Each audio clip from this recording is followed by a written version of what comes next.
Bonjour et bienvenue dans cette nouvelle vidéo dans laquelle je vais vous faire un cours sur le langage Visual Basic, qui est un langage que j'avais déjà abordé sur la chaîne il y a très longtemps. C'était au début de la chaîne, donc il y a à peu près 10 ans.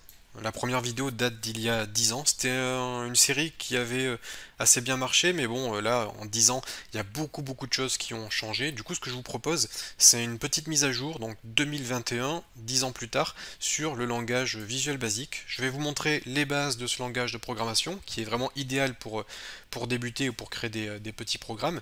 Et on va même se lancer dans la création de notre première interface graphique avec Visual Basic. Donc ce que je vous propose, c'est une petite compilation de 5 vidéos que j'ai associées pour créer une grande vidéo d'un peu plus d'une heure. Et à l'issue de cette introduction à Visual Basic, vous aurez donc les clés en main pour vous lancer avec ce langage de programmation. Je vous laisse tout de suite avec la première vidéo. Bienvenue dans cette première vidéo sur la découverte du langage Visual Basic, le cours qui va vous permettre d'apprendre à utiliser Visual Basic et à créer vos premières applications. Alors bien évidemment, avant de commencer, vous allez avoir besoin d'installer votre environnement de développement, c'est-à-dire le logiciel qui va vous permettre d'écrire du code, d'exécuter le code et de lancer votre logiciel pour pouvoir le tester, sinon vous allez coder dans le vide. Alors le logiciel que nous allons utiliser, c'est bien évidemment Visual Studio. Vous allez donc rechercher Visual Studio sur votre moteur de recherche et vous allez vous rendre sur le site officiel, à savoir visualstudio.microsoft.com, puisque c'est un environnement de développement créé par Microsoft et vous allez donc pouvoir retrouver la version standard qui fonctionne sous Windows.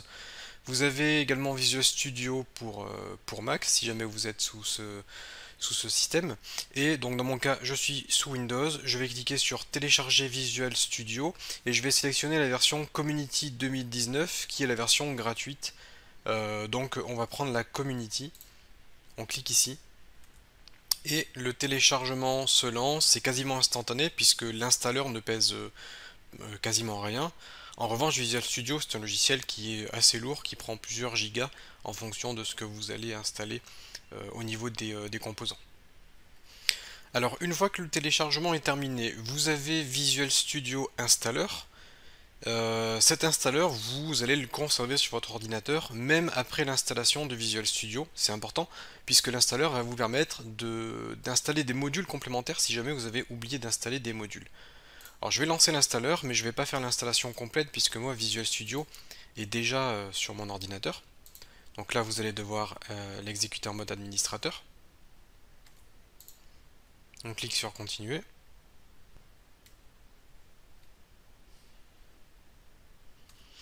Vous attendez que l'installeur s'initialise et puis ensuite vous avez la possibilité d'installer le logiciel. C'est une installation tout à fait classique. Moi évidemment comme Visual Studio est déjà installé, on me propose juste de le mettre à jour. Ce que je ne vais pas faire puisque j'ai déjà tout qui est convenablement configuré. Mais vous allez commencer par installer Visual Studio. Moi je vais cliquer sur fermer ici. Et vous pouvez voir sur VS Installer que j'ai bien Visual Studio Community 2019 sur mon ordinateur. Bon, il y a effectivement une mise à jour ici que je peux faire. Et je vous avais expliqué que vous allez devoir garder Visual Studio Installer sur votre ordinateur puisque ça va vous permettre de modifier votre installation de Visual Studio et d'ajouter des modules complémentaires. Par exemple, si vous voulez développer avec C++ ou avec C# ou avec Visual Basic, vous allez devoir installer les fonctionnalités pour utiliser ces langages. Alors, moi ici j'ai VS 2019, je peux cliquer sur modifier et quand vous cliquez sur modifier, ça va modifier donc le logiciel actuellement installé, si bien évidemment vous l'avez installé. Et dans l'hypothèse où vous auriez oublié des modules, eh bien vous allez pouvoir installer ces modules. Vous pouvez développer en Python, vous pouvez développer avec Node.js. Moi j'ai installé par exemple de quoi développer avec C++. Vous, ce qui va vous intéresser, c'est le développement desktop ici. Desktop signifie ordinateur, c'est le développement de logiciels. Donc développement de desktop, c'est développement de logiciels. Et là, vous allez pouvoir développer vos logiciels avec WPF. J'ai fait une formation complète avec WPF et le langage C#, si vous voulez apprendre à développer vos logiciels avec cette technologie. On a également accès à Windows Form, qui est une autre librairie de Microsoft pour faire du développement logiciel, pour créer des fenêtres, et on a le développement console pour développer un logiciel uniquement en console. Donc tout ceci est réuni là-dedans, et en plus on a les langages C#, Visual Basic, F# qui sont inclus. Donc c'est ce module-là, ce composant que vous allez devoir installer. Alors soit vous l'installez au moment où vous installez Visual Studio pour la première fois, vous cochez ce module, soit vous l'avez oublié et vous allez pouvoir l'activer ici. Et puis ensuite, une fois que vous cochez quelque chose, alors je vais le faire, je vais cocher par exemple ça. Une fois que vous cochez quelque chose, les nouveautés apparaissent ici et on voit que si je coche Xamarin, ça va m'ajouter 2 Go supplémentaires sur mon disque et vous allez pouvoir cliquer sur modifier et installer pendant le téléchargement pour installer pendant que ça télécharge. Et là, ça va modifier les modules installés sur Visual Studio. Bon, vous avez tout un tas de modules possibles selon ce que vous voulez développer. Là, ce sont des packages de modules, c'est le plus pratique, mais si vraiment vous voulez travailler très précisément, vous pouvez manuellement cocher un à un les différents composants que vous souhaitez utiliser. Mais si vous installez ça sera déjà largement suffisant.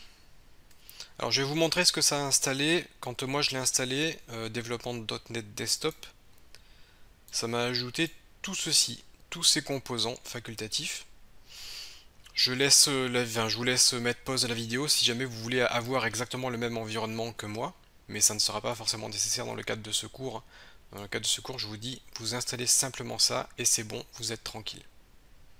Bon, une fois que vous avez coché vos modules, vous pouvez modifier votre installation. L'installation va se faire, ça peut être long puisqu'à chaque fois c'est plusieurs gigas qui seront téléchargés. Et une fois que c'est fait, votre Visual Studio est prêt à être utilisé. Vous pouvez soit passer directement par l'installeur et cliquer sur lancer pour lancer Visual Studio, soit vous pouvez passer tout simplement par Windows pour rechercher Visual Studio 2019 et lancer tout simplement le logiciel. Alors lorsque vous ouvrez Visual Studio, vous allez vous retrouver sur cette petite fenêtre qui est en fait le launcher, qui va vous permettre de soit récupérer un ancien projet ici, puisque là vous allez avoir l'historique de tous les projets créés, vous allez pouvoir les ouvrir rapidement, soit vous avez la possibilité de travailler avec GitHub pour récupérer un projet en ligne ou de créer un nouveau projet. Et nous c'est ce que nous allons faire. On va cliquer sur créer un nouveau projet pour créer un nouveau projet avec Visual Studio. Et évidemment, lorsque vous créez un projet, vous allez devoir choisir quel type de projet vous souhaitez créer. Et si, comme moi, vous avez installé des tonnes et des tonnes de modules, vous avez plein de possibilités qui s'offrent à vous. Alors là, les modèles de projets récents, c'est ce que vous avez utilisé récemment. Vous aurez peut-être rien au premier lancement de Visual Studio. Et sinon, vous allez pouvoir rechercher le type de projet qui vous intéresse. Alors évidemment, en fonction des langages qui sont installés, eh bien, vous allez avoir plusieurs possibilités. Si vous êtes en mode C#, ça vous proposera des projets C#. Et nous on est sur un cours Visual Basic, donc je vais sélectionner Visual Basic, ce qui va me permettre de retrouver des projets Visual Basic.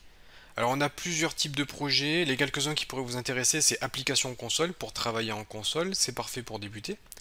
Bibliothèque de classe, c'est ce qui va vous permettre de créer une bibliothèque, en gros vous allez écrire quelques fonctions qui peuvent être réutilisées, ça va vous permettre de créer une bibliothèque, que vous pourrez ensuite utiliser dans différents projets, ce qui vous permettra d'aller plus vite et de réutiliser des fonctionnalités. On a application Windows Form qui va vous permettre de créer des applications fenêtrées, donc dans une fenêtre, un logiciel avec une interface graphique. Application WPF, comme je vous l'ai dit, j'ai fait un cours complet sur WPF, mais avec le langage C#, qui est un autre langage, différent de Visual Basic. Ces deux choses-là permettent de faire à peu près la même chose, bien que, selon moi, Windows Form reste un petit peu plus restreint, comparé à WPF qui offre un peu plus de liberté. Et WPF est plus récent, donc c'est le remplaçant en gros de Windows Form, mais plus complexe à apprendre. Windows Form reste assez facile, et c'est ce que je vais vous proposer dans cette formation.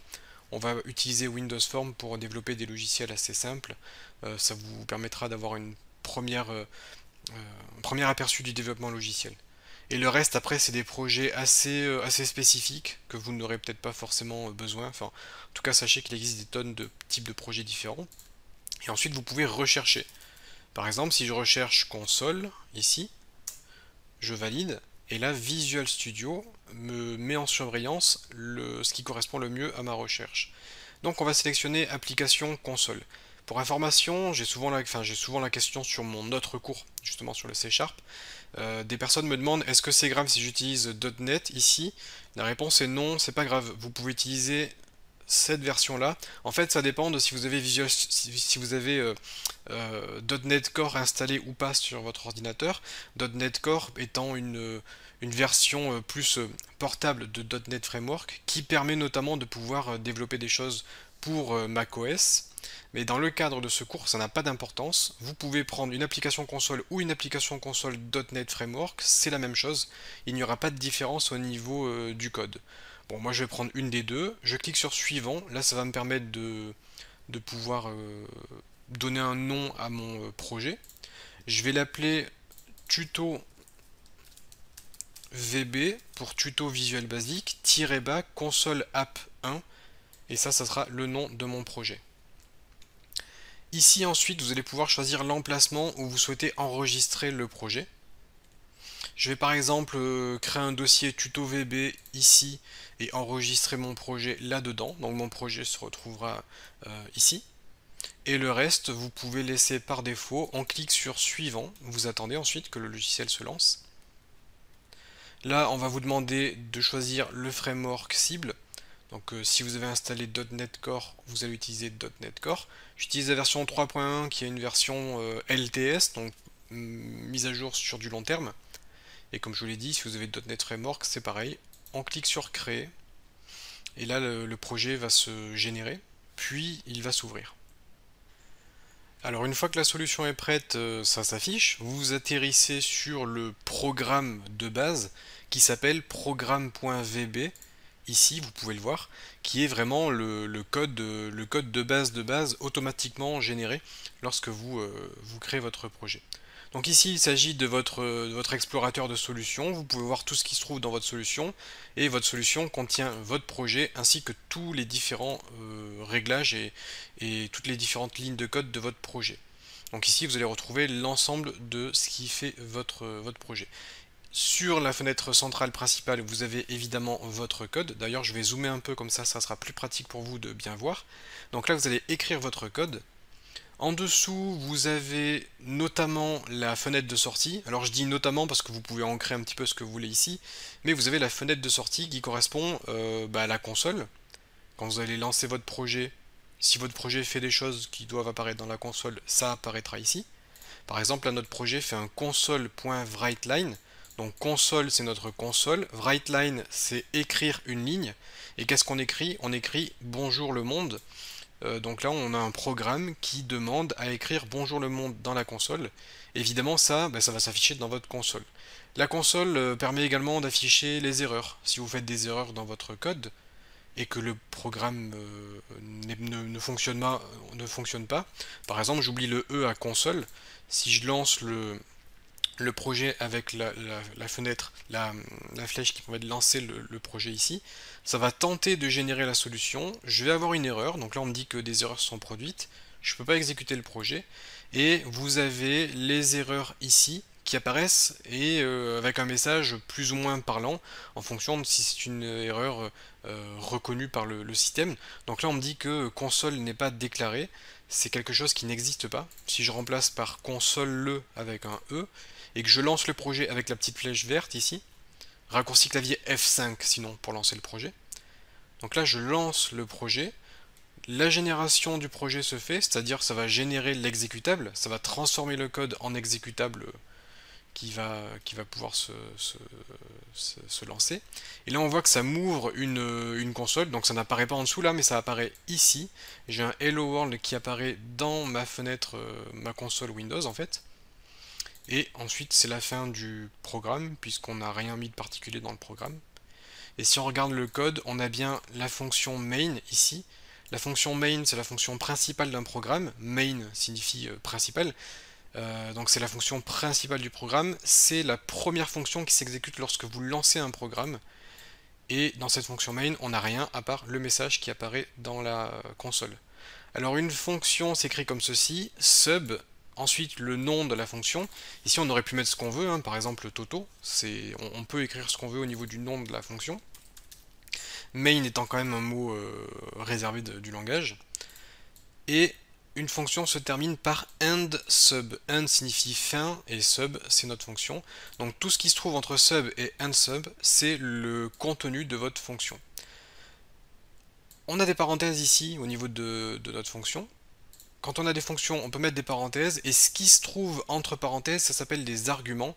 Et des arguments, ça permet de passer en gros des paramètres. Par exemple, on pourrait passer un paramètre qui serait un texte. Je pourrais écrire coucou en paramètre, et on pourrait utiliser ce paramètre à l'intérieur de notre code. Et au lieu de faire un console writeLine hello, je pourrais faire un console writeLine mon paramètre, et si mon paramètre c'est coucou, bah, ça affichera coucou. Ensuite, on a le module. Alors pour ceux qui connaissent la programmation, par exemple avec C++, C#, Java, c'est un petit peu comme une classe. Le mot-clé classe, ici en Visual Basic, c'est module. Le module, ça va regrouper un ensemble de fonctions. Donc on va écrire plusieurs fonctions à la suite qui seront à l'intérieur de notre module programme. Quoi dire d'autre? On a de l'indentation. Lorsqu'on écrit quelque chose, par exemple on a notre module et end module, tout ce qui se trouve entre module et end module fait partie du module, donc tout ça fait partie du module, et vous voyez que là il y a un espace ici, une tabulation plutôt, qui correspond à 4 espaces. Pareil, là on a sub main, et le contenu de notre fonction main ici est décalé de 4 espaces ou de une tabulation. Et ça veut dire que ce code-là est à l'intérieur de ça, et ce code-là est à l'intérieur de ça. En fait, l'indentation du code permet juste de rendre le code plus facile à lire. On pourrait écrire comme ça, hein, ça marcherait. Mais là, vous voyez, Visual Studio me remet automatiquement mon code indenté, donc c'est très bien. Ça permet de rendre le code beaucoup plus facilement lisible. Et si vous travaillez avec d'autres développeurs, c'est bien de respecter toutes ces normes-là. Comme ça, on a une nomenclature, on a des normes, et c'est plus facile de s'y retrouver, même si c'est pas nous qui avons écrit le code. Ensuite, on a une petite ligne ici, import system. Ça, c'est un petit peu comme les using dans d'autres langages de programmation, comme C#. Les using, donc là en l'occurrence import, ça indique juste qu'on veut importer des fonctionnalités système, alors système Windows par exemple, et ces fonctionnalités vont nous permettre de pouvoir accéder justement au système. Alors là, j'ai pas d'exemple particulier, mais ça va vous permettre d'exécuter quelques fonctions propres au système. Donc quand on fait des imports, ça va nous permettre d'utiliser des fonctionnalités, et on peut avoir plusieurs imports en fonction de ce qu'on aura besoin de faire dans nos différents programmes. Comme je vous l'ai dit, c'est ici pour lancer votre projet, où vous pouvez cliquer sur générer, et là vous avez la possibilité de générer la solution, ce qui va permettre de générer l'exécutable. Et si vous voulez voir où se trouve l'exécutable, il faut aller dans le dossier où vous avez créé votre projet.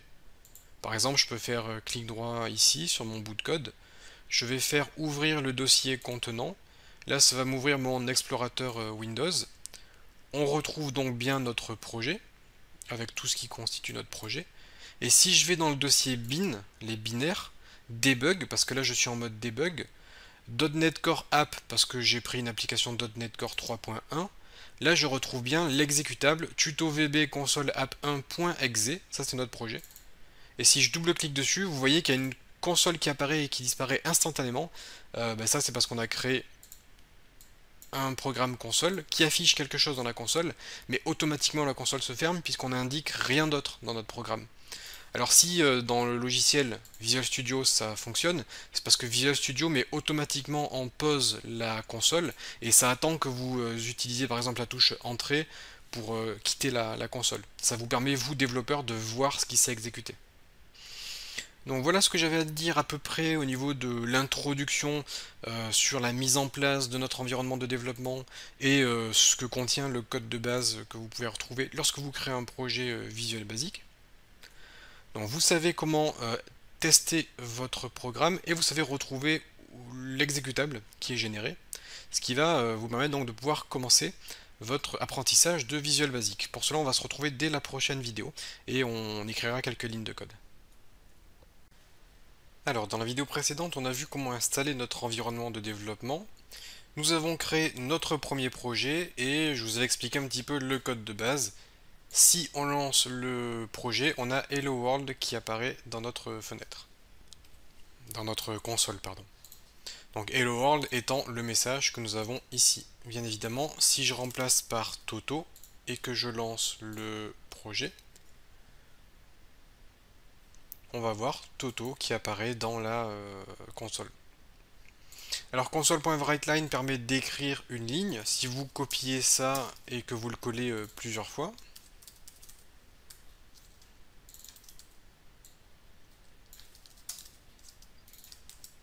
comme ceci par exemple, eh bien on va avoir nos différents messages qui apparaîtront à l'écran.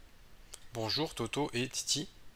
Et comme c'est console.writeLine, writeLine, donc écrire une ligne, ça écrit nos textes sur différentes lignes.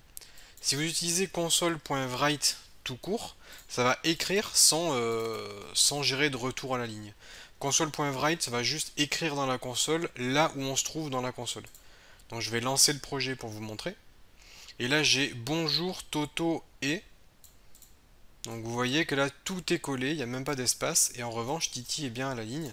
Et si vous regardez, j'ai écrit console.write bonjour, console.write Toto. Et ensuite on fait un writeLine qui lui va se placer juste derrière ce mot-là. En revanche, le writeLine ajoute un retour à la ligne après le texte. C'est comme s'il y avait vraiment un retour à la ligne comme ça dans notre console. Donc le writeLine va faire un retour à la ligne et le write tout court ne fait pas de retour à la ligne. Donc voilà pour cette différence. C'est important de bien retenir ça. Ça pourra vous être utile dans certains cas. Et ce que vous pouvez faire, c'est rajouter un espace ici, rajouter un espace ici,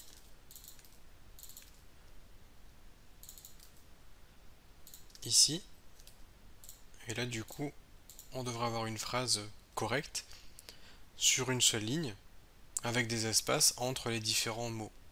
Alors évidemment, vous pouvez écrire les mots les uns à la suite des autres, c'est encore mieux. Bon là, c'était pour vous montrer la différence entre console.writeLine et console.write tout court. Alors je vais effacer tout ça et je vais juste écrire bonjour. Je vais remettre un writeLine. Ensuite, ce que j'aimerais, c'est afficher la date du système. Alors on avait fait enfin c'est pas nous qui avions fait d'ailleurs, on a un import système et je vous avais expliqué que ça permettait d'accéder à certaines fonctionnalités système.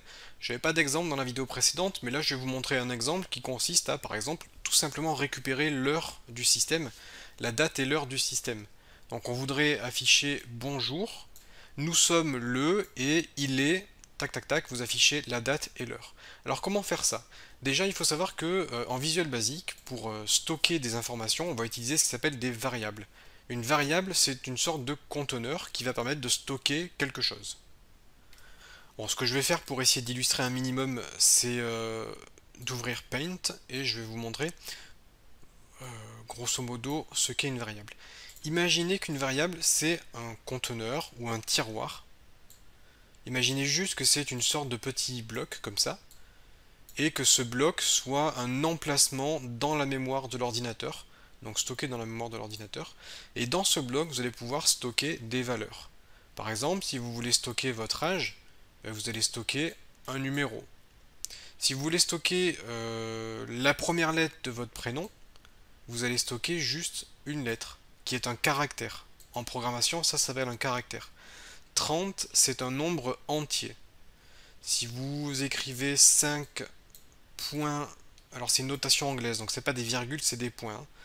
5.5, ça c'est un nombre à virgule flottante. Donc ça c'est un nombre entier, ça c'est un nombre à virgule flottante. Si vous voulez stocker votre prénom en entier, ça sera une chaîne de caractères, et la chaîne de caractères s'écrit entre guillemets comme ça. Donc une chaîne de caractères, ça se dit string en anglais. Un entier, c'est integer.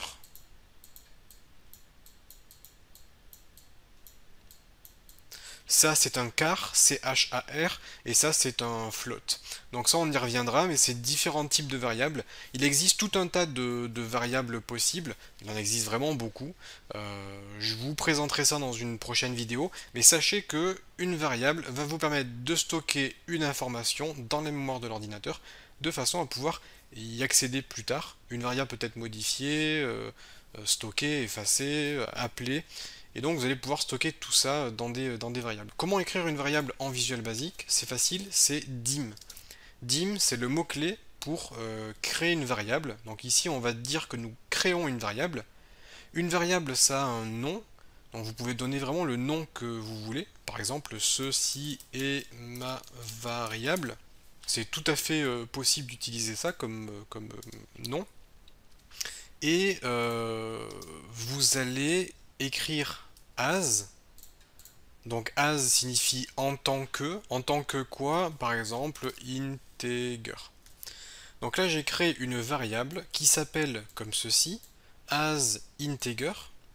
Et ensuite, votre variable, vous allez pouvoir la modifier.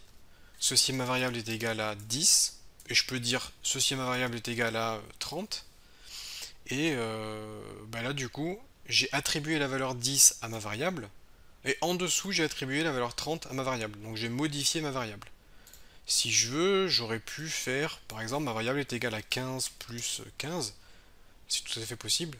Ou j'aurais pu dire que ma variable est égale à elle-même plus 20. Comme ma variable a une valeur stockée, à cet endroit-là du code, ma variable est égale à 10. Donc ici, je suis en train de dire que ma variable est égale à elle-même, c'est-à-dire ma variable est égale à 10 plus 20. Donc là, en gros, elle est égale à 30. Et ce que vous pouvez faire, c'est tout simplement afficher votre variable dans un console.writeLine. Alors là, on a écrit notre message entre guillemets, parce que c'est une chaîne de caractères, et comme je vous ai expliqué, une chaîne de caractères se met entre guillemets. Mais si vous écrivez ceci est ma variable, donc si vous écrivez le nom de votre variable, vous n'avez pas besoin des guillemets, parce que ça va automatiquement remplacer donc votre variable par son contenu. Je fais CTRL S pour enregistrer, je clique sur la petite flèche pour lancer le projet, et là j'ai bien bonjour et 30 qui apparaissent dans ma console, ce qui est tout à fait correct, puisque je fais deux console.writeLine. Le premier c'est bonjour, le deuxième c'est ma variable. Et ma variable est égale à 10 plus 20, donc 30. Alors évidemment, votre variable, vous n'allez pas l'appeler ceci est ma variable, c'est pas du tout parlant comme nom. En général, vous donnez un nom très parlant à votre variable pour savoir ce qu'elle fait exactement. Par exemple, on peut dire aujourd'hui, dim aujourd'hui. Donc aujourd'hui, c'est ma variable, que j'appelle donc aujourd'hui. Et j'aimerais bien que ça soit égal à la date et à l'heure du jour. Donc on peut attribuer une valeur à une variable à la volée. Je peux dire dim aujourd'hui est égal à datetime.now. Now signifie maintenant. Datetime c'est date et temps, donc la date et l'heure. Et .now, c'est-à-dire maintenant, c'est aujourd'hui et l'heure d'aujourd'hui. Alors vous avez également le type date si vous voulez juste la date. Moi j'utilise datetime qui me donne les deux informations. Et là, ça va me retourner la date et l'heure du jour. Et comme j'ai dit que ma variable est égale à ça, eh bien ceci, le résultat de ceci sera automatiquement stocké là-dedans. Vous avez vu, j'ai écrit dim aujourd'hui est égal à quelque chose, et j'ai pas mis dim aujourd'hui as datetime, parce qu'en fait en Visual Basic, lorsqu'on attribue une valeur à une variable, la variable va automatiquement prendre le type de valeur, donc là c'est une valeur de type datetime, et ça va, la conversion va se faire automatiquement. En revanche, attention, si vous créez une variable, par exemple dim age as integer, donc si vous créez une variable age de type nombre entier et que vous essayez de stocker bonjour par exemple dedans, ça ne va pas marcher puisque vous allez essayer de stocker une chaîne de caractères dans une variable qui a été déclarée en tant que nombre entier. Donc là vous faites bien attention, on y reviendra plus tard. Donc là j'ai créé ma variable, et on voit que j'ai une erreur dans mon code ici, parce que ceci et ma variable n'existe plus. C'est quelque chose qui n'est pas défini. Là, j'ai bien une erreur qui apparaît. Et si j'essaye de lancer le programme, ça ne marchera pas. Par contre, je peux supprimer ça et marquer nous sommes le. Et là, ce que je vais faire, c'est faire un console.write pour écrire sur une seule ligne. Je vais écrire nous sommes le. Je fais espace 2 points. Et là, ce que je veux, c'est afficher le contenu de ma variable. Alors, je pourrais faire un console.write ici et afficher aujourd'hui. Ça marcherait, mais je préfère faire ça en une seule ligne. Il existe en Visual Basic la possibilité d'injecter des variables directement dans une chaîne de caractères. Pour cela, vous allez ajouter un petit dollar ici devant votre chaîne de caractères. Et pour afficher votre variable, il suffit d'écrire le nom de votre variable, ici, mais vous allez l'entourer d'accolades, comme ceci. Et là, on a le petit dollar, on a notre chaîne de caractères, et quand vous affichez votre variable entre accolades, ça veut dire récupère-moi la valeur stockée dans cette variable. Et donc là, ça va récupérer la valeur de la variable. Alors sachez que aujourd'hui c'est un date time. Comme je vous ai expliqué, c'est un date time. DT. D pour date, T pour time. Si vous voulez récupérer que la date, vous écrivez aujourd'hui 2.d. Et là, ça veut dire on veut récupérer la date. Alors, je vais plutôt mettre un write line. Excusez-moi, je reviens en arrière. Comme ça me permettra de vous montrer un deuxième exemple. Je vais mettre il est. Et là, je vais faire aujourd'hui 2.t. Comme ça me permettra de vous montrer les deux exemples possibles. On a date et time. CTRL S pour enregistrer, F5 au niveau du raccourci clavier pour exécuter le programme. Je lance le programme et j'ai bien bonjour. Nous sommes le 26/6/21. Il est 15h28. Donc là, on a notre programme qui s'est exécuté. Et on a bien réussi à récupérer la date et l'heure de façon séparée avec la petite astuce que je vous ai donnée, 2.d qui permet d'accéder à la date ou 2.t qui permet d'accéder à l'heure. Et du coup, comme j'ai remis un write line, ça m'écrit les trois phrases sur une ligne différente à chaque fois. Donc vous avez réussi à créer votre première variable, à stocker une information dedans. Donc ça, c'est une information système. Comme je vous avais dit, on peut accéder à des informations système comme la date et l'heure du système. Et ensuite, on peut afficher directement, avec ma petite astuce ici, on peut afficher directement une phrase dans laquelle vous allez injecter le contenu d'une variable. Et là, c'est beaucoup plus pratique pour afficher donc vos messages dans la console. Voilà ce que j'avais à vous présenter dans cette vidéo. On se retrouve dans la prochaine vidéo dans laquelle je vais vous montrer comment vous allez pouvoir récupérer des entrées utilisateurs. Donc donner la possibilité à l'utilisateur d'entrer des informations au clavier et vous allez pouvoir récupérer ces informations. Dans la vidéo précédente, je vous ai montré comment afficher donc des choses dans la console, comment utiliser une variable pour stocker une information, puis réutiliser cette information de façon à l'afficher. Et je vous avais expliqué que vous avez la possibilité également de demander à l'utilisateur d'entrer des informations, comme par exemple son prénom, de façon à pouvoir interagir avec l'utilisateur et stocker dans une variable quelque chose qu'il aurait tapé au clavier. Alors, comment faire cette chose-là? Eh bien, on va donc conserver notre code précédent et je vais simplement écrire un nouveau message, donc console.writeLine. Je vais mettre quel est ton nom, comme ceci. Et là, ce qu'on va faire, c'est dim name. Alors en fait, on va plutôt prendre l'habitude d'écrire en anglais. On va plutôt prendre l'habitude d'écrire le nom de nos variables en anglais. Par exemple, aujourd'hui, je peux le remplacer par today, parce que c'est comme ça qu'on fait, hein, lorsqu'on programme, on utilise des mots anglais plutôt que français. Donc je vais faire dim name qui sera égal au nom de l'utilisateur. Et moi, ce que je veux, c'est que ça soit égal à ce qu'il va entrer dans son clavier.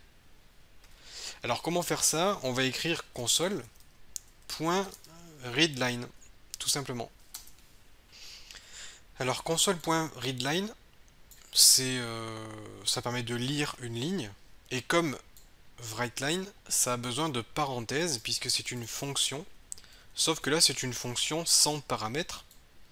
Donc on écrit juste console.readline, parenthèse, parenthèse, et ça permet de dire que le nom est égal à ce que va entrer l'utilisateur dans la console jusqu'à ce qu'il appuie donc sur la touche entrée, et lorsqu'il appuiera sur entrée, ça validera son choix.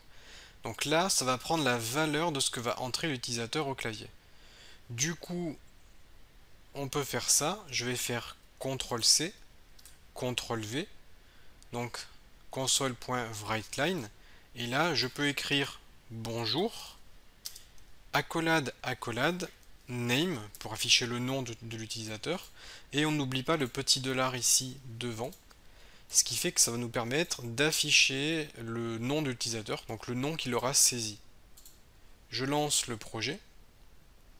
Donc là, ça compile, on attend. Ici, on nous dit quel est ton nom.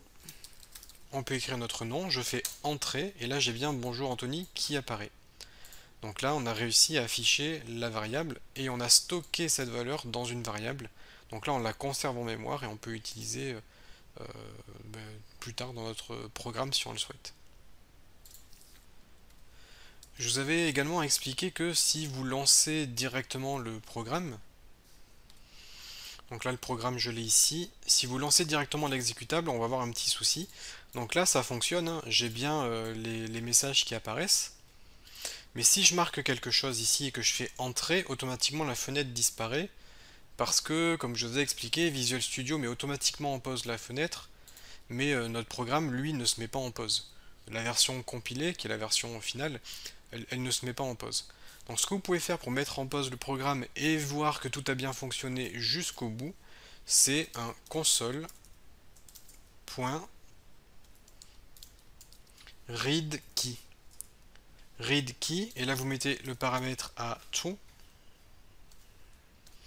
Et cette fonction readKey va vous permettre en gros, d'attendre que l'utilisateur appuie sur n'importe quelle touche du clavier. Ça va en gros mettre le programme en pause, le temps que l'utilisateur appuie sur n'importe quelle touche du clavier, puis le programme se fermera ensuite, puisqu'après il n'y a plus aucune instruction.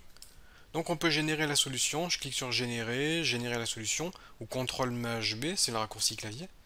Donc là je génère la solution, vous regardez dans la console, la génération du projet a bien réussi, on voit que ça a réussi, il n'y a pas eu d'échec. Je retourne dans le dossier, et dans le dossier je vais lancer l'exécutable. Ici j'ai mon programme qui apparaît, quel est ton nom, entrée, et là vous voyez que le programme ne se quitte pas. Il attend que j'appuie sur une touche du clavier pour terminer. Donc voilà la petite astuce qui va vous permettre de mettre en pause le programme en attendant que l'utilisateur appuie sur une touche. Donc voilà pour ces exemples de lecture d'entrée clavier souris. Il y a une petite chose que j'ai pas dite ni dans cette vidéo ni dans la vidéo précédente, mais c'est que vous pouvez mettre des commentaires dans votre programme. Et les commentaires, comme le nom l'indique, va vous permettre de commenter votre code. Un commentaire, ça s'écrit comme ceci, apostrophe.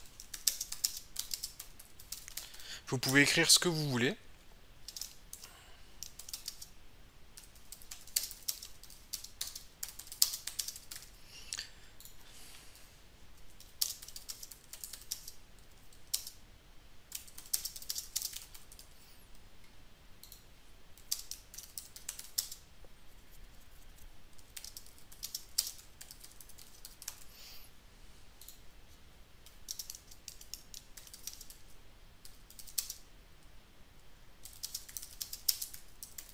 Voilà, des commentaires, ça va vous permettre de commenter votre code, de dire ce que fait votre code, de donner des instructions, de façon à ce que si vous revenez dans 6 mois sur votre programme, vous puissiez vous rappeler de ce que vous aviez fait donc à l'époque du coup.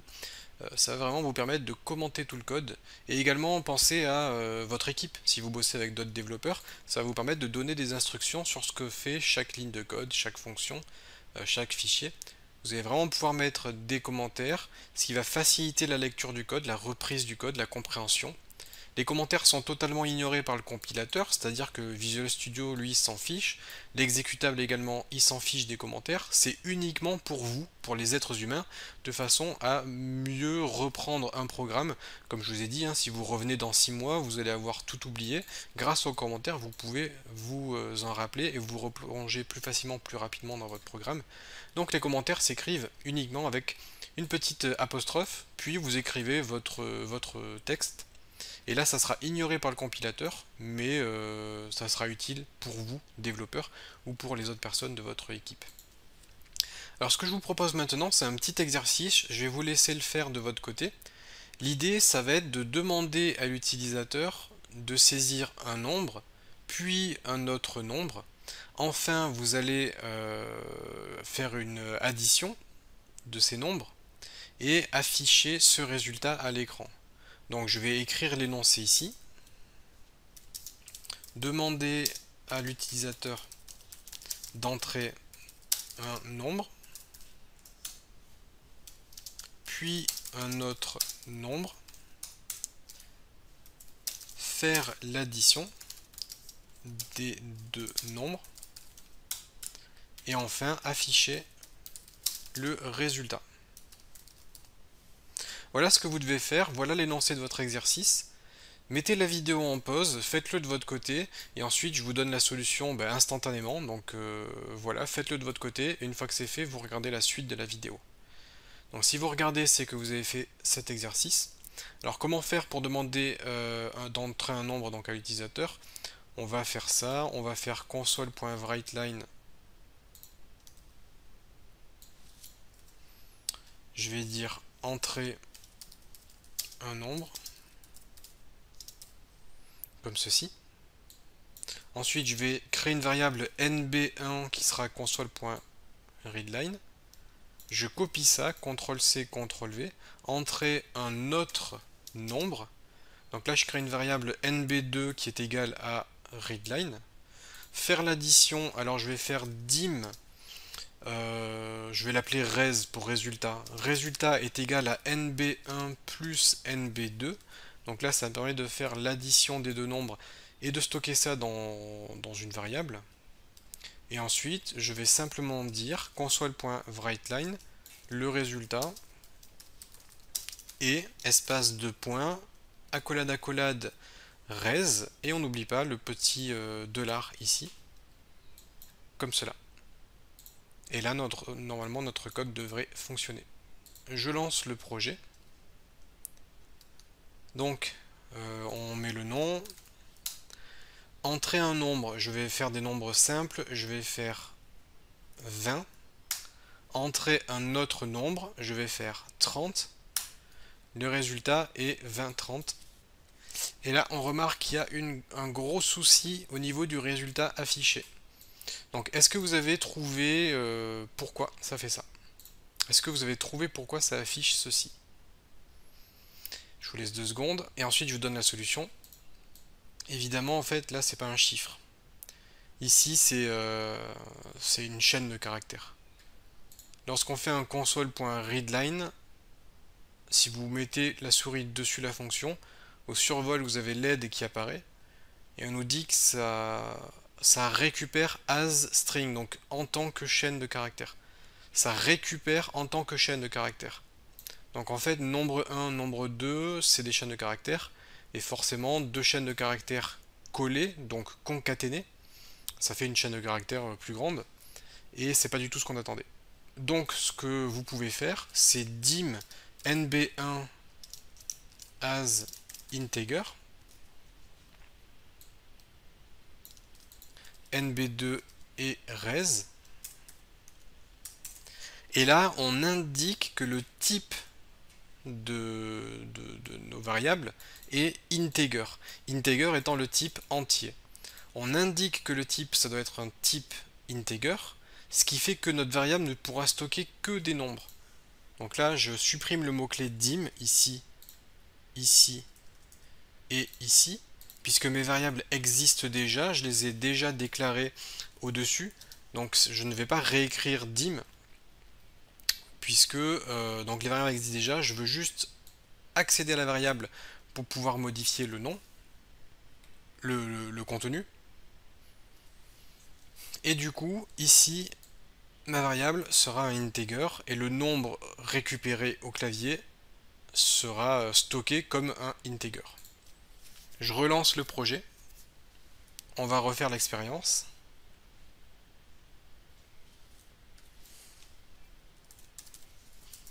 Entrer un nombre 20, entrer un nombre 30, et là j'ai bien le résultat est 50. Donc là on a l'addition qui a correctement été effectuée. On a bien additionné deux entiers. Et on n'a pas collé deux chaînes de caractères. Alors vous avez vu que pour faire l'addition on utilise le plus, si vous utilisez le moins ça fait une soustraction, le symbole étoile ça fait une multiplication, et slash ça permet de faire une division. Donc là c'est les opérations mathématiques de base que vous pouvez utiliser de façon à faire vos opérations sur les différents nombres. Donc voilà pour ce petit exercice aussi sur créer un petit code qui va vous permettre d'additionner deux nombres. Ça vous aura permis de pratiquer donc la récupération d'entrée clavier de l'utilisateur et afficher des informations à l'écran. C'est tout pour cette vidéo, on se retrouve dans la suivante. Dans la vidéo précédente, je vous ai montré comment récupérer les entrées utilisateurs et on avait fait un petit exercice sur l'addition de deux nombres que l'utilisateur a saisis au clavier et on affiche le résultat. Bon, ce que je vais faire, c'est conserver ce projet ici, mais on va effacer le code. Je vais effacer l'intégralité du code, ce qui va me permettre de pouvoir donc vous montrer d'autres choses, toujours sur le même projet. Comme ça, on va aller un petit peu plus vite, on va pas créer un projet à chaque fois. Pour l'instant, c'est juste l'apprentissage de Visual Basic, donc on va pas créer un projet différent par vidéo. On va faire des petites choses et à chaque fois j'effacerai le code. Donc si vous de votre côté vous voulez garder un historique du code, vous pouvez le faire. Vous pouvez copier le code et le coller dans un fichier à côté pour mémoire. Mais voilà, moi je vais repartir ici d'un programme neuf. Alors ce que je vais vous montrer ici, c'est les différents types de variables, puisque je vous avais expliqué que on a plusieurs types de variables.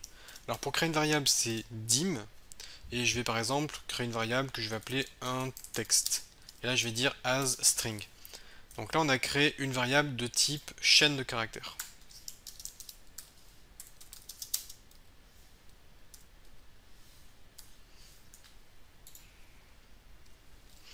Vous avez également la possibilité de créer un caractère, c'est-à-dire juste une lettre. Donc je vais l'appeler un char et je vais dire que c'est de type as char. Donc ça, c'est pour stocker un caractère, une lettre.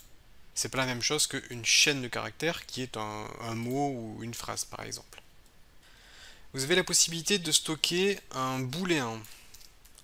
Un booléen, une valeur booléenne, c'est soit vrai, soit false.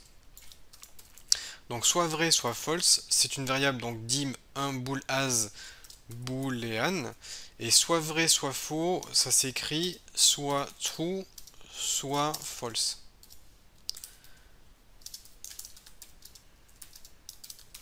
Ça permet de stocker juste une valeur vrai ou faux.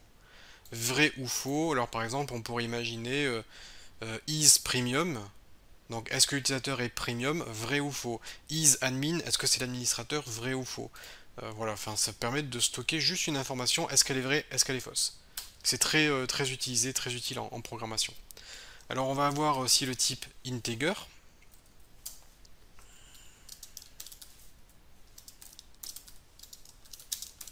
Ça on l'a déjà vu, ça permet de stocker évidemment un integer. Donc le integer c'est le nombre entier. Vous avez également les nombres float, les nombres à virgule flottante. Donc c'est dim, je vais l'appeler 1 float, et là on va dire as décimal. Donc as décimal, un nombre décimal qui peut contenir une virgule. Donc en gros, si vous voulez stocker par exemple une quantité d'argent, 29,99, ben vous allez utiliser le type décimal. Je vous avais également montré la date, tout simplement. Alors moi je vous avais montré date time, mais vous pouvez tout simplement mettre date. Et ça permet de stocker une date.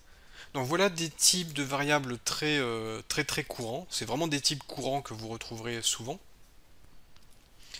La chaîne de caractères, le booléen, l'entier, le décimal. Il existe d'autres types de variables. Je vous laisserai regarder sur internet si vous voulez vraiment avoir des types très particuliers, mais là ça vous couvre 95% des cas de figure qui se présenteront à vous.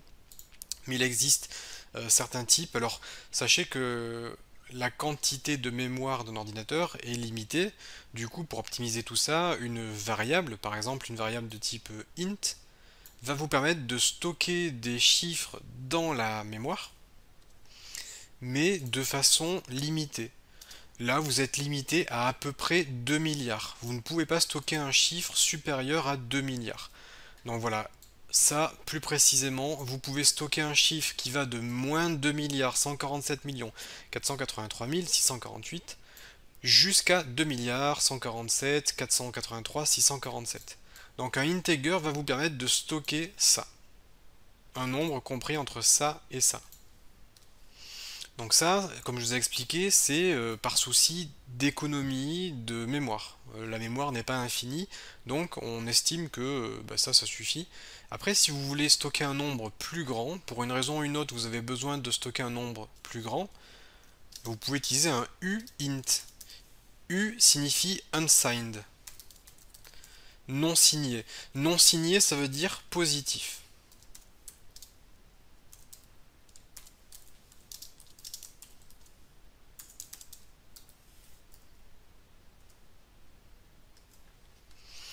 Donc positif, ça va vous permettre de prendre exactement la même quantité de mémoire qu'un int. Ça prend exactement la même quantité de mémoire, sauf que ça va vous permettre de stocker que un chiffre non signé, donc en gros sans le signe négatif, et donc forcément positif.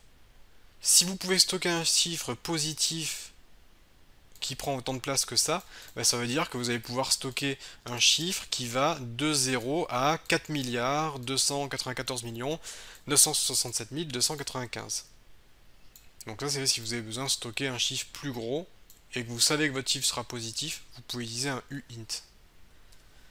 Vous avez également la possibilité de stocker ce qui s'appelle un long,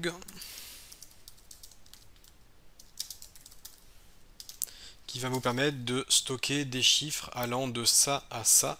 Donc là, c'est vraiment si vous avez besoin de stocker quelque chose de très grand. Mais forcément, n'utilisez pas ça si vous n'atteignez pas ce type de valeur, parce que ça consommerait trop de mémoire pour rien. L'idée, c'est d'optimiser votre programme. Et pour optimiser votre programme, ce que vous pouvez utiliser, c'est un short. Et le short va vous permettre de stocker un nombre beaucoup plus petit. Ce nombre ira de moins 32 000 à 32 000.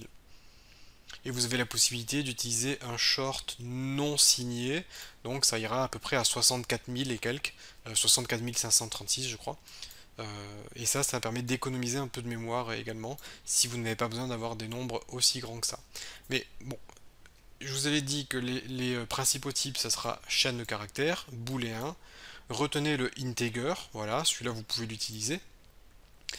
Tout ça, c'est vraiment des cas spécifiques, donc c'est pas nécessaire de tout connaître par cœur. Vous savez que ça existe, vous pourrez regarder sur internet si jamais vous avez un jour besoin d'utiliser ce type de nombre. Et après, on a des formats un peu plus particuliers comme la date qui vont vous permettre de stocker des dates, ce qui peut également être très pratique. Alors, comme je vous ai expliqué, les variables peuvent être modifiées au cours du programme.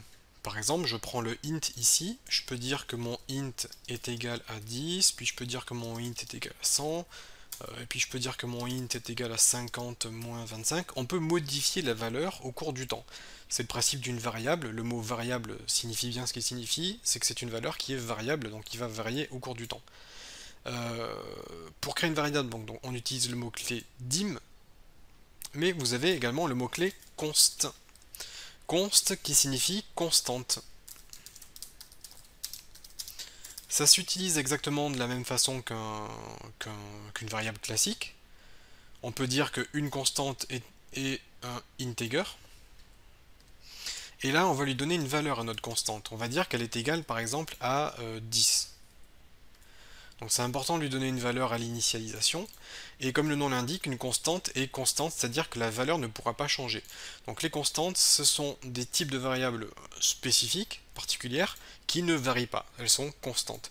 Ça va vous permettre de stocker des informations comme des paramètres. Votre programme aura forcément des paramètres. Et ces paramètres ne vont pas bouger. Vous allez pouvoir les mettre dans une constante, ce qui fait que la valeur sera vraiment figée. Et à chaque fois que vous appellerez votre constante, vous aurez toujours la même valeur, vous savez que ça ne changera pas. Donc là, je vais mettre en commentaire une constante. Donc on a vu également que on pouvait par exemple récupérer des entrées utilisateurs.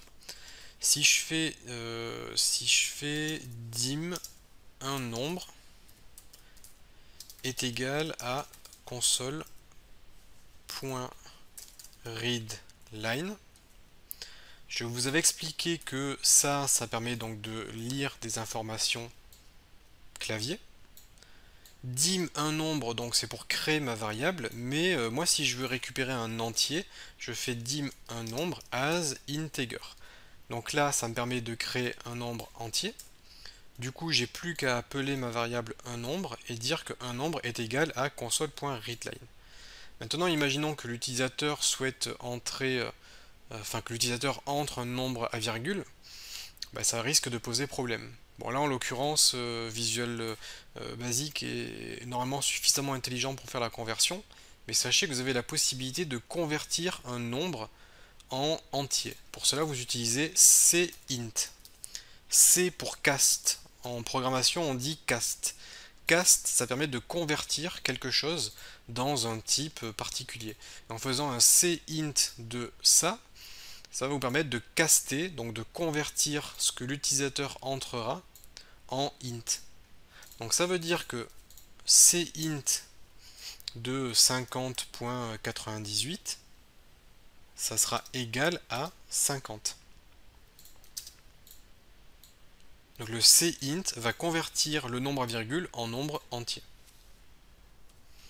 Il existe des castes pour tous les types. Par exemple, cbool pour convertir en booléen. cstr pour convertir en chaîne de caractères. cdécimal pour convertir en décimal. cdate pour convertir en date. Donc vous pouvez caster n'importe quelle valeur en n'importe quel type. Attention, bien évidemment, si vous essayez de caster une chaîne de caractères, si vous voulez caster en int un truc comme ça par exemple, forcément ça ne marchera pas puisqu'on ne peut pas convertir une chaîne de caractères en int, du coup vous aurez une erreur. Donc faites attention quand même de caster des choses qui peuvent être castées, c'est-à-dire un nombre à virgule flottante peut être converti en int. Un nombre également peut être converti en chaîne de caractères, puisque un nombre peut être une chaîne de caractères. En revanche, la chaîne de caractères ne peut pas être un nombre. Enfin, pour conclure au niveau de cette vidéo, je vais vous montrer comment vous allez pouvoir concaténer des variables en une grande chaîne de caractères. Je vais faire console.writeLine. Et là, ce que je veux faire, c'est afficher quelque chose, par exemple bonjour. Et je voudrais afficher également mon int, par exemple celui-ci. On a créé un int, on lui a attribué une valeur, et je voudrais pouvoir l'afficher ici. Alors on se dit peut-être qu'un plus ça peut marcher, mais en fait non, ça ne marchera pas, parce que ça permet de faire une addition. On ne peut pas additionner un nombre et une chaîne de caractères, ça ne marcherait pas.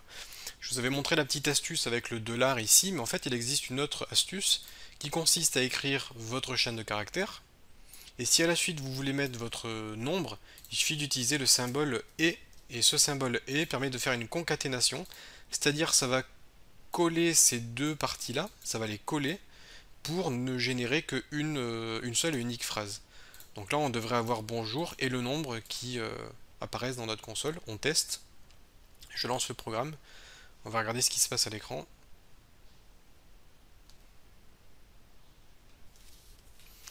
Ben là pour l'instant il se passe rien parce qu'effectivement on attend ici, on attend à ce que l'utilisateur saisisse un nombre, donc je vais saisir un nombre, par exemple 60, entrée, et là j'ai bien bonjour et 25 qui apparaissent à l'écran. Donc j'ai bien bonjour et un int, sachant que un int est égal à 50 moins 25, ce qui fait bien 25. Donc on a vu comment concaténer une chaîne de caractères avec une variable, et ça bien évidemment ça peut être remplacé par n'importe quelle autre variable, hein. Si vous mettez un booléen, une date, un texte, peu importe, vous pourrez faire votre concaténation, c'est-à-dire coller deux choses ensemble, et vous pouvez même concaténer plusieurs trucs à la fois. Par exemple, si vous voulez concaténer un nombre, qui est le nombre saisi par l'utilisateur, vous pouvez le concaténer, et forcément les deux nombres vont être collés, donc ce que vous pouvez faire c'est une concaténation où vous ajoutez juste un espace, comme ceci, et puis là si vous faites ça, ça devrait marcher. Donc je vais saisir un nombre, par exemple 10.5, donc là je mets volontairement un nombre à virgule flottante, entrée. Oups, là j'ai une erreur parce que j'aurais dû taper en notation française. Je vais relancer le projet, hop. Donc on a dit 10,5, donc là je vais mettre virgule parce qu'en fait ça attendait une notation française pour le coup. Entrée, et là j'ai bien bonjour 25 10. Donc bonjour c'est le message, 25 c'est la valeur de mon int, et ensuite 10 c'est la valeur de mon nombre ici, que j'ai saisi juste au-dessus. Mais comme je fais un cast en int, eh bien ça va convertir le 10,5 en 10, puisqu'on attend un int, donc un nombre entier dans lequel il n'y a pas de virgule, et du coup le cast se fait bien, et j'ai bien ma phrase complète qui apparaît. Donc voilà comment faire des concaténations et afficher des choses à l'écran. C'est tout pour les types de variables que je voulais vous présenter. Vous avez une idée un petit peu plus claire de ce que vous pouvez faire donc avec les variables. Je vous ai montré également comment faire des conversions si besoin. Avec ça, vous devriez déjà pouvoir faire pas mal de choses. C'est tout pour cette vidéo, on se retrouve dans la prochaine vidéo. Dans cette vidéo, je vais vous montrer comment vous allez pouvoir créer des interfaces graphiques simples en Visual Basic en utilisant la bibliothèque WinForm que vous avez déjà intégrée dans Visual Studio par défaut. Alors pour cela, je vais créer un nouveau projet, je clique ici sur créer un nouveau projet. Et dans la rubrique ici Visual Basic, parce que vous pouvez avoir plusieurs langages installés, donc nous on est en Visual Basic. Dans cette rubrique, au lieu d'utiliser le projet type application console, vous allez sélectionner application Windows Forms, qui est donc la petite librairie qui va vous permettre de concevoir des interfaces graphiques. On clique ensuite sur suivant. Et sur cette page, vous allez pouvoir donner le nom de votre projet. Alors je vais par exemple l'appeler tuto yt-winforms. Donc là j'ai donné un nom et un répertoire où je vais enregistrer mon projet. On clique sur suivant. Vous allez sélectionner ensuite une version de .NET. Alors si comme moi vous avez .NET Core et .NET tout simplement, eh bien vous allez prendre .NET tout court. Alors là on est en version 5 qui est la dernière version de .NET. Et on va cliquer sur créer pour créer le projet. Lorsque le projet est créé, il s'ouvre automatiquement et vous vous retrouvez avec une fenêtre vraiment très simple. Et vous pouvez lancer le projet avec le raccourci clavier F5 ou cliquer sur la petite flèche verte ici qui va vous permettre d'exécuter votre programme. Alors là, on se retrouve sur notre fenêtre qui pour l'instant est totalement vide puisqu'on n'a rien fait du tout. Par défaut, la fenêtre peut être redimensionnée, réduite, agrandie, fermée. Et si on ferme la fenêtre, on retourne sur Visual Studio. Voilà. Alors cette fenêtre, vous pouvez la personnaliser un petit peu. Si vous souhaitez, vous pouvez ajuster sa taille. En sélectionnant la fenêtre, eh bien, vous avez accès à ses propriétés sur la droite de Visual Studio, dans la zone des propriétés. Alors au niveau des propriétés, on va avoir par exemple le nom de la fenêtre. Vous voyez là, il y a forme 1 qui apparaît. Si je modifie le texte ici par ma fenêtre, et que j'appuie sur entrée par exemple pour valider, ça met bien ma fenêtre ici au niveau de son titre. Vous avez la possibilité d'ajuster toutes les couleurs, le background color qui est la couleur de fond. Vous pouvez mettre une image de fond, modifier le curseur, modifier la couleur de la police d'écriture, la taille également de la police d'écriture. Vous avez vraiment accès à plein de choses. Donc au niveau du design, au niveau de la disposition de la fenêtre, au niveau de la taille de la fenêtre, si vous voulez mettre une taille vraiment précise, par exemple 600 pixels par 400 pixels, je peux le faire, et là ma fenêtre aura une taille précise, ce qui va vous permettre de bien positionner les éléments. Vous pouvez modifier l'icône de la fenêtre ici. Alors attention, il faudra bien un fichier au format ICO, ICO. Il existe des sites internet comme Icons8, Icon Finder, Flaticon qui vous permettent de trouver des images type icône. Et vous pouvez également télécharger un PNG et tout simplement utiliser un site web qui va convertir votre PNG en ICO de façon à ce que vous puissiez modifier l'icône qui apparaît ici. Donc voilà, là, grosso modo, c'est toutes les options sur lesquelles vous avez la main pour personnaliser votre interface. Sur cette interface, vous allez pouvoir ajouter des éléments. Bien évidemment, ça ne sert à rien d'avoir une fenêtre vide. Tous les éléments que vous pouvez ajouter se trouvent à gauche, sur la gauche de Visual Studio, et vous avez tous les composants Windows Form. On a par exemple la possibilité d'ajouter un bouton. Ce bouton, vous pouvez le redimensionner, vous pouvez le positionner un peu comme vous voulez, et à certains moments, le bouton va s'ancrer à la fenêtre.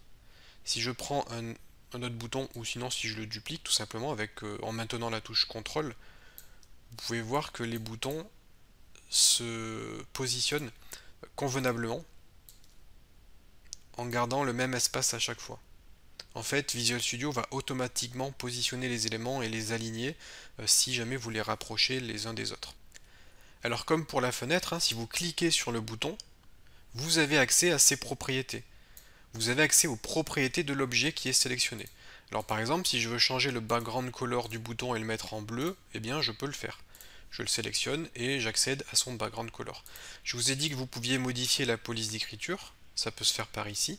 Je peux mettre une police d'écriture plus grande, en gras, et là ça modifie bien le contenu du bouton. Je vous laisserai regarder un petit peu, vous pouvez changer le texte ici du bouton. Au lieu de mettre bouton 1, je vais mettre bouton espace 01. C'est juste pour vous montrer que ça fonctionne. Et faites bien attention, donc là le texte, c'est le texte qui est affiché. En revanche, le name, on voit qu'on a le name avec le bouton ici. Le name correspond au nom du bouton, qui ne sera jamais visible par l'utilisateur, mais le nom sera très important pour vous, développeur. Je vais vous montrer, je vais l'appeler MyButton par exemple. Le nom ici sera très important pour vous parce que c'est ce nom-là qui va vous permettre d'accéder à ce bouton via de la programmation, donc via Visual Basic. Alors, comment faire pour créer un code associé au bouton? Si par exemple je veux déclencher une fonction quand l'utilisateur clique sur le bouton, eh bien il me suffit de double-cliquer sur le bouton. Et en double-cliquant sur ce bouton, Visual Studio me génère automatiquement une fonction ici, associée au bouton, et tout le code qui se trouvera entre la première ligne et la dernière ligne de la fonction, c'est-à-dire tout ce qui se trouvera ici, sera exécuté lors du clic sur le bouton. Et je vous avais dit que le nom était important, là on voit qu'on a MyButton, qui est le nom du bouton, --click, click étant l'événement. Et au niveau des paramètres, ici, qui sont générés, ce sont les paramètres qui permettent de récupérer justement l'événement clic. Et lorsqu'on détecte ce clic, on va pouvoir exécuter un code ici. Alors par exemple, ce qu'on peut faire, c'est afficher une petite boîte de dialogue. Je vais faire un message box.show qui permet d'afficher un message et je vais juste afficher test. Je lance le projet, je lance la compilation. Donc là on attend quelques secondes le temps que ça compile. Je me retrouve bien avec ma fenêtre, et si je clique là, rien ne se passe, si je clique là, rien ne se passe, et si je clique là, hop, j'ai bien test qui apparaît. Donc là c'est un message box. Un message box peut être personnalisé, vous voyez que là j'ai pas grand chose. On peut par exemple ajouter un titre, et on peut ajouter des boutons différents en dessous. Alors pour ajouter un titre, il suffit d'ajouter une virgule lorsqu'on appelle messagebox.show. Le premier paramètre c'est le texte. Le deuxième paramètre, c'est le titre. Ensuite, vous avez accès à d'autres paramètres, comme par exemple message box buttons, qui correspondent donc aux boutons que l'on peut afficher. Et je peux faire point pour avoir des suggestions. Je peux afficher le bouton OK, le bouton oui non annulé, OK cancel. Je peux par exemple ajouter OK cancel, ce qui permettra de proposer à l'utilisateur soit le bouton OK, soit le bouton annulé. Alors par contre, si vous faites ça, si vous ajoutez deux types de boutons, eh bien il va falloir détecter, il va falloir savoir sur quel bouton l'utilisateur a cliqué. Pour cela, on va créer une petite variable. Je vais l'appeler dim_res as dialogResult. Res pour résultat et dialogue result qui signifie le résultat du dialogue, sachant que MessageBox est un dialogue. Donc ça va me permettre de récupérer le résultat du dialogue, c'est-à-dire sur quel bouton l'utilisateur a cliqué. Et je peux dire que résultat est égal à tout ceci. Et ensuite, on va pouvoir utiliser une condition visuelle basique. Alors les conditions, on n'a pas encore vu ça, mais c'est le mot-clé if. If, ça signifie si. Si quoi? Si résultat est égal à dialogue_result.ok par exemple. Then ça veut dire alors. Donc si le résultat correspond à ça, alors Alors on va faire un messagebox.show et je vais juste dire btn OK, juste pour indiquer que c'est le bouton OK qui a été cliqué. Vous voyez qu'automatiquement ça m'ajoute un end if. En fait, dans Visual Basic, c'est toujours la même chose. On a par exemple public class et là on a end class. On a private sub et là on a end sub. On a if et là on a end if. En fait, ça s'appelle, c'est des blocs et chaque bloc a un début et une fin et la fin est signifiée par le end, ce qui nous permet de savoir que tout ce qui se trouve dans ce bloc, c'est ça. Et je fais évidemment des tabulations pour indenter mon code, ce qui est beaucoup plus facile à lire. Tout ce qui est à l'intérieur du if, je le décale d'une tabulation, ce qui permet de rendre le code beaucoup plus lisible. On peut même aérer un petit peu le code si vous le souhaitez, ce qui voilà, facilite la lecture pour les développeurs. Bon, je peux tester, je lance le projet, on attend que ça compile. En dessous, vous pouvez visualiser si tout se passe bien. Bon, là on sait que ça sert à rien de cliquer sur les autres boutons puisqu'on les a pas codés. Je clique sur celui-ci, j'ai bien ma fenêtre avec mon super titre, j'ai le texte qui apparaît et j'ai bien les deux boutons OK et Cancel. Je fais annuler, rien ne se passe. Je relance la petite pop-up, je clique sur OK et là j'ai le bouton OK qui a été cliqué. Donc notre système va fonctionner. Vous avez la possibilité également de récupérer des informations de la part de l'utilisateur. Par exemple, on va faire comme si on posait une question à l'utilisateur. Donc au niveau des paramètres de ma message box, je peux même ajouter encore un paramètre ici, qui est le message box icons, qui va me permettre d'ajouter une petite image. J'ai soit erreur, soit information, soit warning, soit exclamation, soit question. Je vais ajouter l'icône question, ce qui va me permettre de poser une question à l'utilisateur. Et là, s'il appuie sur OK, imaginons que ça signifie qu'il souhaite répondre à la question, je peux faire un input box. Et la question c'est comment t'appelles-tu?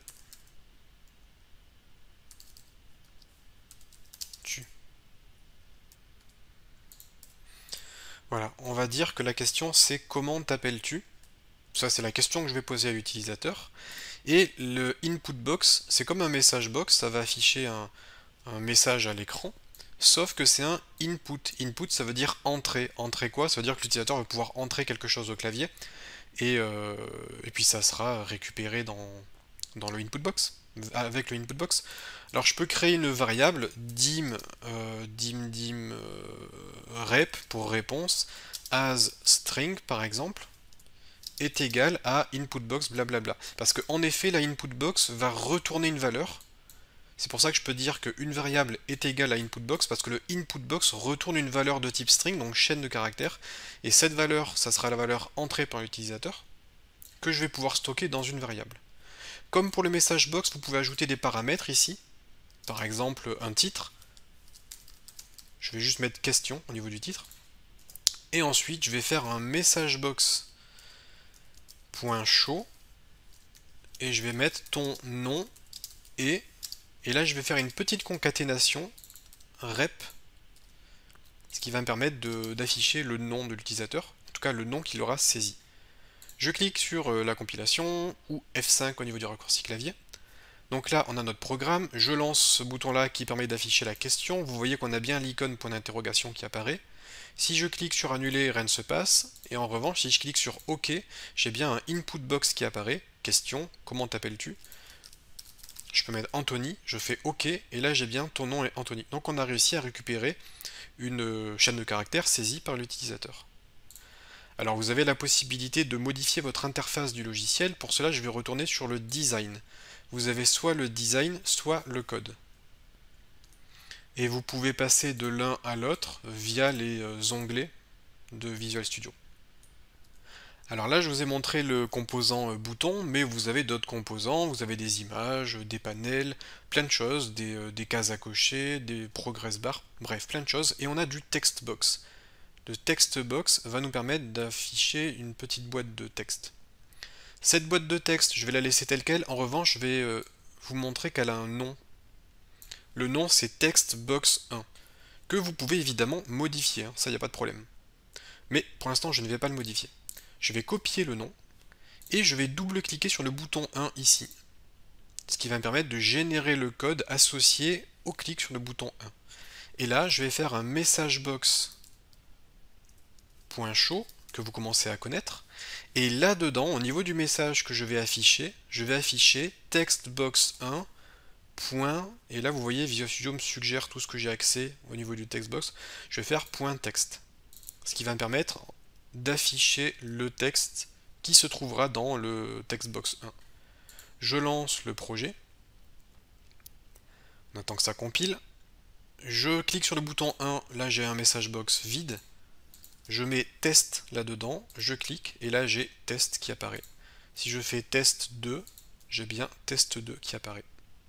Donc voilà comment récupérer des informations saisies par l'utilisateur. Vous pouvez créer un petit formulaire, ce qui permet de pouvoir donc traiter les réponses de l'utilisateur. Et on a déjà vu comment travailler avec des variables. Vous pouvez créer une petite calculette. Vous faites nombre 1, nombre 2, et puis vous faites des boutons additionner, soustraire, diviser, multiplier. Et en fonction des nombres et du bouton cliquer, vous affichez le résultat de l'opération mathématique par exemple. Ça serait un bon exercice pour vous. Et maintenant, si on veut vider ce texte-là au clic sur ce bouton-là à droite, eh bien, il suffit de créer le code ici, et je vais dire textbox1.text. Alors, quand on fait textbox1.text, on accède au texte, ça nous affiche le texte, comme vous avez vu, mais on peut dire que c'est égal à rien du tout, et en fait, ça marche très bien, ça va permettre de dire que le texte est égal à rien, et du coup, on va tester. J'écris quelque chose ici, je clique là, et ça a bien effacé le contenu du texte. Comme vous pouvez le voir, WinForms c'est une librairie qui est vraiment très simple d'utilisation. Vous pouvez extrêmement rapidement créer des logiciels plutôt simples, mais qui peuvent être puissants selon ce que vous en faites. Et vous pouvez voir que vous avez accès à tout un tas de composants vraiment sympathiques et rapidement personnalisables. Comme je vous l'ai dit, vous avez des cases à cocher, des radio-boutons, des labels, vous avez même des boîtes de dialogue pour récupérer des fichiers par exemple sur l'ordinateur de l'utilisateur, vous avez accès à l'imprimante si vous voulez imprimer. Vous pouvez mettre en place un calendar, un menu strip, le menu strip c'est les menus du haut de vos fenêtres. Alors, par exemple pour créer un menu strip on va l'ajouter, je vais décaler un petit peu mon interface vers le bas, et là dans le menu strip il y a une petite flèche ici, et je vais pouvoir cliquer sur Insert Standard Items qui va m'ajouter fichier, édition, outils, aide. Alors je vais même encore descendre un petit peu mon interface. Et je vais ajouter un tool strip qui est la barre d'outils mais avec les petites icônes. Et pareil, je vais cliquer là, Insert Standard Items. Et là j'ai ouvrir, nouveau, sauvegarder, imprimer, couper, copier-coller, aide. Donc en fait vous pouvez vraiment très rapidement concevoir des interfaces comme ceci et créer vos propres logiciels. Et tous ces boutons là vous y avez accès, vous pouvez les associer du code à tous ces boutons là de façon à concevoir des logiciels complets. Alors pour ceux que ça intéresse, sachez que je viens de publier une formation complète visuelle basique que vous pouvez retrouver sur Udemy. C'est une formation vraiment complète qui vous apprendra toutes les bases du langage de programmation dans une première partie, et dans une seconde partie on va développer plusieurs logiciels, un clone de Word, un petit jeu, un navigateur web. Je vous montrerai comment créer un logiciel qui va vous permettre de travailler avec des fichiers et écrire, lire des fichiers sur le disque dur de l'utilisateur. On créera un petit gestionnaire de contacts et je vous montrerai même comment créer des petits logiciels et mettre en place Visual Basic directement sous Excel pour créer vos contenus sous Excel. Toutes les sources sont téléchargeables sur cette formation et puis ça vous permettra d'être rapidement opérationnel et de créer très rapidement vos logiciels avec Visual Basic. Donc je vous mettrai le lien dans la description pour ceux que ça intéresse. Sachez que le cours est nouveau, il a été publié donc en 2021 et qu'il est déjà donc en tant que cours recommandé par Udemy. Et on a déjà 400 participants la première semaine qui se sont inscrits sur cette formation. Donc je vous mettrai le lien en description et j'espère que ces quelques petites vidéos d'introduction à Visual Basic vous auront permis donc de vous lancer, de prendre en main ce langage qui est vraiment idéal pour débuter ou pour créer des applications rapidement. Je vous dis à bientôt pour d'autres tutoriels.